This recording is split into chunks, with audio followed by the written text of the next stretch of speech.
Okay, so we are coming up on our design breakout session, and I'm going to give you kind of instructions for the breakout in a moment. But first, I'm going to hand things over to Rick, who's going to say a little bit about the Way to Wellville project and what they're thinking about in terms of their hopes and goals and aims for the evaluation framework that they'll eventually be designing. So just in the way that we heard a little bit about the context of Spartanburg and some of the things that are important to them, we'd also like you to just have in mind, we're not necessarily trying to design exactly that evaluation, but we want to have you have that in mind as you go through the exercise. So I'll say a little bit more about the exercise later. We'll hear from Rick. I will reveal the pretend Spartanburg intervention that you will be designing the evaluation about as well after we hear from Rick. So I'll hand it over to you. Okay, thank you, Bridget. Thanks. So now everyone had a break. Your energy's high. You're ready to work, right? All right.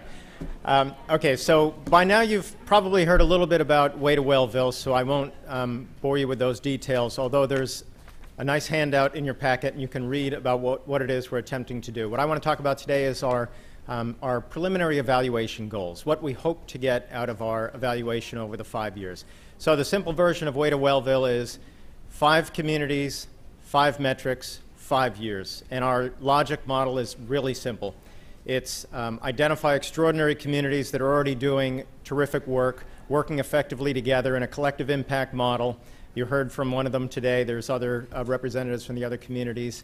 Our job is to find them, to surround them with more resources and support based on what they tell us they need, not based on what we think they need.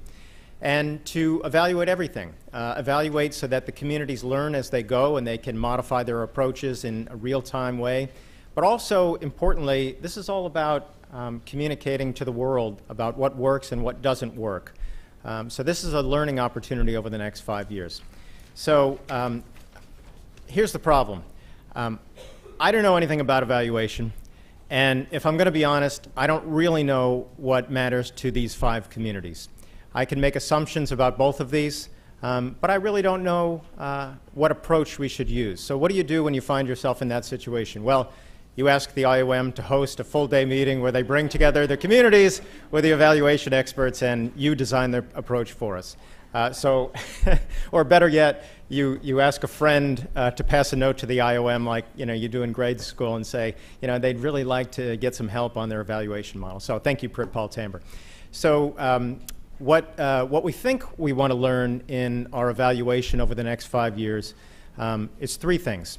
The first is that we do want to measure outcomes. We do want to understand the specific impact that each of these 5 communities have in achieving the goals that they've set out for themselves.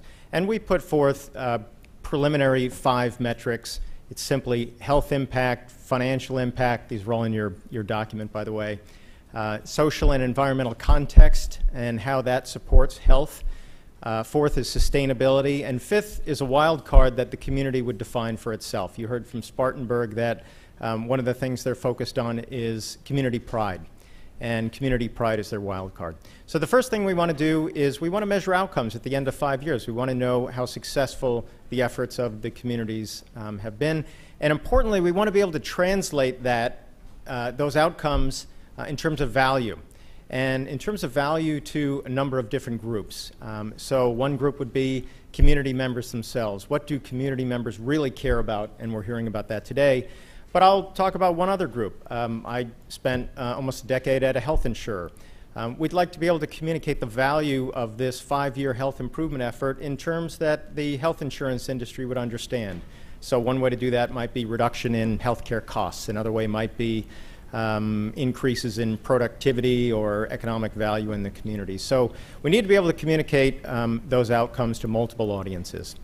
That's our first evaluation goal. Our second is that we do want this to be a continuous learning process. There is no concrete, predefined plan, but rather we want to create a continuous learning environment with feedback loops so that the communities can iterate and experiment and try new things along the way and adjust. And we want to be able to capture that so that other communities can learn about those pivots along the way.